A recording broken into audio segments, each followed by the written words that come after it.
සුබ දවසක් වේවා. අද දවසේ අපි ඔබත් එක්ක එකතු වෙලා ඉන්නේ මේ වී වගාවේ ශාස්ත්‍රයේ පවතින ප්‍රධානම ගැටලුවක් ගැන සාකච්ඡා කරන්න. මම හිතන්නේ තෙත් කලාපයේ ගත්තාම තෙත් කලාපයේ කුඹුරු වල අස්වැන්න අඩු වෙන්න තියෙන ප්‍රධානම හේතුවක් තමයි මේ යකඩ විෂවීම කියන්නේ. අපිට දැනගැනීමට ලැබුණු පරිදි මේ යකඩ විෂවීම පාලනය කරන්න ඔබතුමා අලුත් ක්‍රමවේදයක් හඳුන්වලා දීලා කියලා අපිට දැනගැනීමට ලැබුණා. ඉතින් අමරපොන් මහත්මයා අපිට පුළුවන් ද පොඩි පැහැදිලි කිරීමක් කරන්න මේ අලුත් ක්‍රමවේදය මොකක්ද කියලා? ඇත්තටම ඔබතුමිය කලින් සඳහන් කරපු ආකාරයටම වී වගාවේ තෙත් කලාපය ආශ්‍රිතව තියෙන ප්‍රධාන ගැටලුවක් තමයි මේ යකඩ විෂවීම කියන්නේ. ඉතින් මේ ශාස්ත්‍රවල තියෙන පිහිටීම සහ මෙහි පවතින ආම්ලිකත්වයත් එක්ක සහ උච්චත්වයත් එක්ක පහළ තියෙන දෙනිවල තියෙන කුඹුරු වලට යකඩ එකතු වීම නිරන්තරයෙන් සිද්ධ වෙනවා. ඉතින් මේක වී වගාවට විශාල වශයෙන් බලපෑම් ඇති කරනවා. ඉතින් අත්සන අඩු වෙන්න තීරණාත්මක සාධකයක් විදිහට මේක බලපානවා. ඉතින් මේ ගැටලුව ගොවි මහතුරු අඳුරගෙන මේක පාලනය කිරීම සඳහා යම් යම් ක්‍රමවේද භාවිතා කරනවා. ඒ අතරින් ප්‍රධානම එකක් තමයි කෙවුල් වල ප්‍රධානව ඒගොල්ල සකස ගන්න ඇල පද්ධතිය. ඉතින් මේ ඇල පද්ධතිය හරහා යම් මට්ටමකට ඒගොල්ලන්ට මේ ගැටලුව කළමනාකරණය කරගන්න පුළුවන් වුණා. ඒ ඇල පද්ධතියේ පවතින ගැටලු නිසා ගොඩක් වෙලාවට සිද්ධ වෙන්නේ මේ උඩු පැත්තෙන් මතු කරන යකඩ විෂ යකඩ මල මුළු ලියද්ද පුරාම පැතිරෙන එක. ඉතින් එහෙම පැතිරිලා පසු කාලීනව වී වගාවට වර්ධනයට සෑහෙන බලපෑමක් ඇති කරනවා. ඉතින් අපි මේ ගැටලුව හඳුනාගත්තා. ඉතින් ඒ සඳහා අපි කරේ ඒ පවතින ඇල පද්ධතියේ යම් යම් නවීකරණයන් සිදු කළා.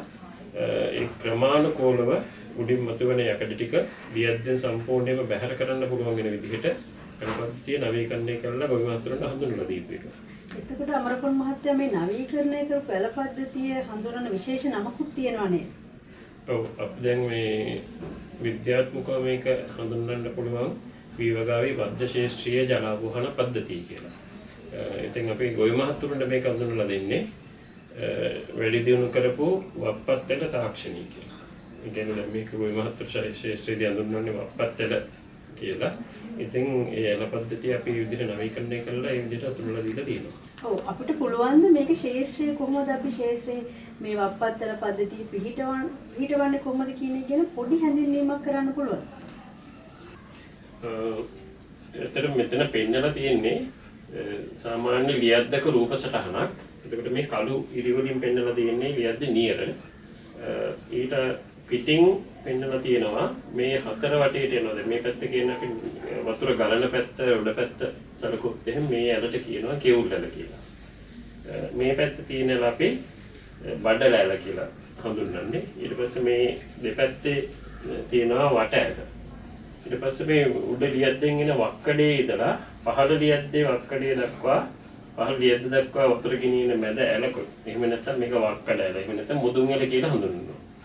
මේ තියෙන්නේ ඇල මන් වෙන් කරන. එහෙම නැත්නම් අඩි 6ක හෝ 7ක පළලට පාත්ති ඇල මන් කියලා ගොවි මහතුරු හඳුන්වනවා. ඒ ඇල මන් වෙන් කරන අතුරු ඇලවත්.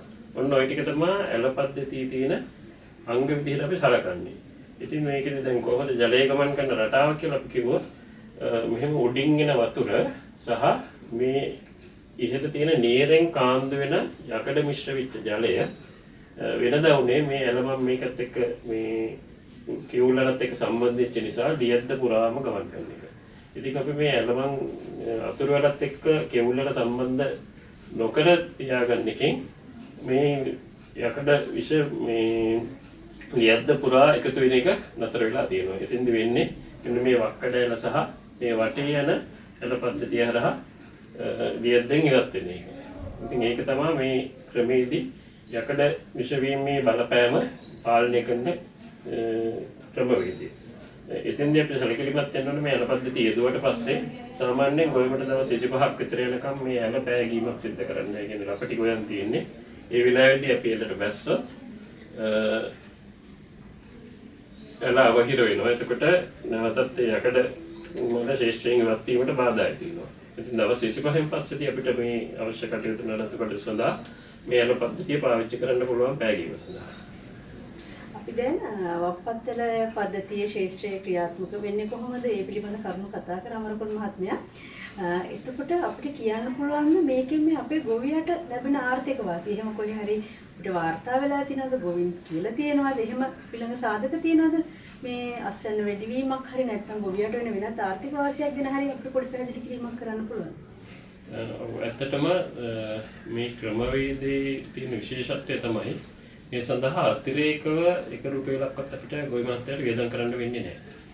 ඉතින්දී එක ශ්‍රමයකයක් සාමාන්‍ය අක්කරයකට එක ගොවි මහත්තයෙක්ගේ ශ්‍රමයකයක් වියදම් කරන්න වෙනවා.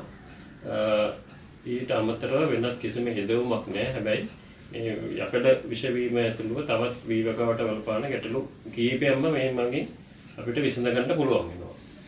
ඉතින් දැන් අපි මෙතෙක් කරපු අත්හදා බැලීම් වලදී අක්කරයක් සඳහා කලින් කන්නවල ලබාගත් අස්වැන්නට වඩා වීවසල් 15 ඉඳලා 25 දක්වා අස්වැන්න වැඩි වෙච්ච අවස්ථා වාර්තා වෙලා තියෙනවා. ඉතින් ඒ ආකර්ෂණීය ප්‍රතිචාරයත් එක්කම ගොවි මහතුරු ඉතාම තදින් මේ තාක්ෂණය වැළඳ ගන්න බව අපිට පෙනී ගිහිල්ලා තියෙනවා.